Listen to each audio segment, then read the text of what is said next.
उसके बाद उनके जीवन में कष्ट पे कष्ट आए।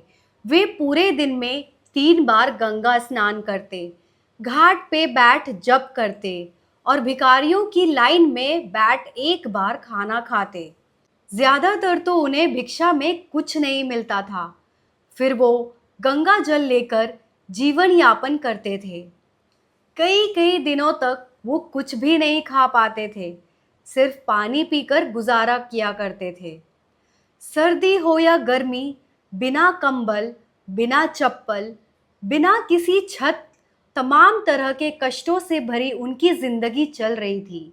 केवल भगवत प्राप्ति और भगवत चिंतन उन्हें इतना बल दे रही थी कि कड़ाके की ठंड में भी वे सिर्फ बोरे के चट्टे में रहते थे और पेट में सिर्फ सतुआ और गंगा जल ही था। फिर भी उन्हें कभी कोई बीमारी नहीं हुई। अत्यंत कष्ट की जिंदगी तो चल ही रही थी, लेकिन इस बीच उन्हें ये पता चला कि उनकी दोनों किडनियां ही खराब हैं। अब करे तो क्या करे, जाए तो जाए कहाँ। यहाँ से उनकी जिंदगी में एक बड़ा मोड़ आता है। वे हमेशा की तरह बनारस की घाट पर रोज की तरह ही ध्यान में बैठे हुए थे। भगवान महादेव जी की कृपा से प्रेरणा आई कि कैसा होगा वृंदावन। यही सोचते सोचते पूरा दिन बीत गया। अगले दिन उनके पास एक अपरिचित संत आए और बोले कि श्री हनुमान जी का विश्वविद्यालय जो काशी में स्थित है, उसमें राम शर्मा आचार्य जी के द्वारा एक धार्मिक आयोजन का प्रबंध किया गया है। वहाँ कई तरह की लीलाओं का मंचन होगा, तो आप भी मेरे साथ चलो। महाराज जी को ध्यान में बैठना था, तो उन्होंने मना कर दिया कि आप ही जाओ। तभी अपरिचित संत जी बार बार निवेदन करने पर प्रेमानंद जी ने सोचा कि ये इतना बोल रहे हैं तो इसके पीछे महादेव जी का कोई इच्छा तो है, जाना चाहिए। और वो उनके साथ चले गए। महाराज जी ने वहाँ श्री चैतन्य लीला और रास लीला देखी तो वो आनंद महसूस करने लगे। ऐसे ही 1 महीना बीत गया और महाराज जी रोज लीला देखते।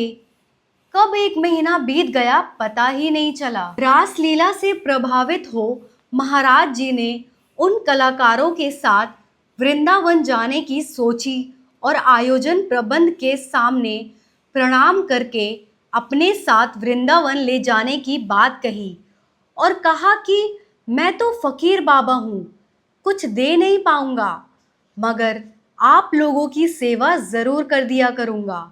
जब संचालक महोदय ने कहा कि बाबा तू बस एक बार वृंदावन आ जा, बिहारी जी तुझे छोड़ेंगे नहीं। प्रेमानंद जी उस वक्त तो वृंदावन नहीं जा सके, मगर कुछ दिनों बाद उनकी मुलाकात युगल किशोर जी से हुई, जिन्होंने महाराज को मथुरा की ट्रेन में बैठाया और उनके वृंदावन जाने की इच्छा को पूरा किया। मथुरा पहुंचकर महाराज जी यमुना में स्नान किया और केशव देव जी के दर्शन किए।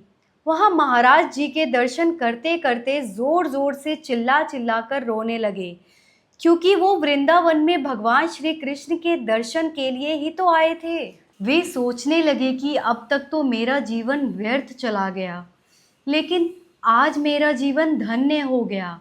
ऐसे भाव आने के कारण वे फूट फूट कर रोए जा रहे थे। मंदिर में आए सभी दर्शनार्थियों की भीड़ महाराज जी के चारों तरफ जमा हो गई और वो महाराज जी के चरणों में गिरने लगे, उन्हें मालाएं पहनाने लगे। महाराज जी के कहने पर भक्त उन्हें वृंदावन लेकर आए और फिर महाराज जी राधा रानी और भगवान श्री कृष्ण के प्रेम में खो गए।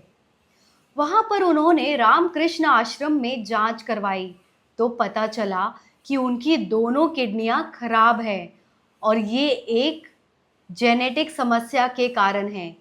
अब डॉक्टरों ने कहा कि आपके पास बस 4-5 साल का वक्त है, उसके बाद आप मर जाओगे। महाराज जी की तो ऐसी हालत हो गई थी, न खा पा रहे थे। उन्होंने वहां निवेदन किया कि मुझे यहाँ रहने दीजिए, मुझे यहाँ रहने दीजिए कुछ समय के लिए। उन्हें डांट कर निकलने को कहा। उन्होंने कहा, हम तुम्हारे ठेकेदार नहीं हैं। तो महाराज जी ने कहा कि आप ठेकेदार नहीं हैं, ठेकेदार तो कोई और है। ये बोलकर महाराज जी वहां से निकल गए और राधा वल्लभ जी के सामने बैठ गए और सामने भगवान से बोलने लगे कि कहाँ जाए, क्या व्यवस्था है श्री जी आपकी। और उसके बाद श्री जी ने ऐसी व्यवस्था की कि आज पूरी दुनिया में उनकी छवि बन गई है। एक बार अगर आप श्री कृष्ण कन्हैया के लिए समर्पित हो जाते हैं तो आपकी व्यवस्था वो ऐसा कर देते हैं जैसा कि आप सोच भी नहीं सकते।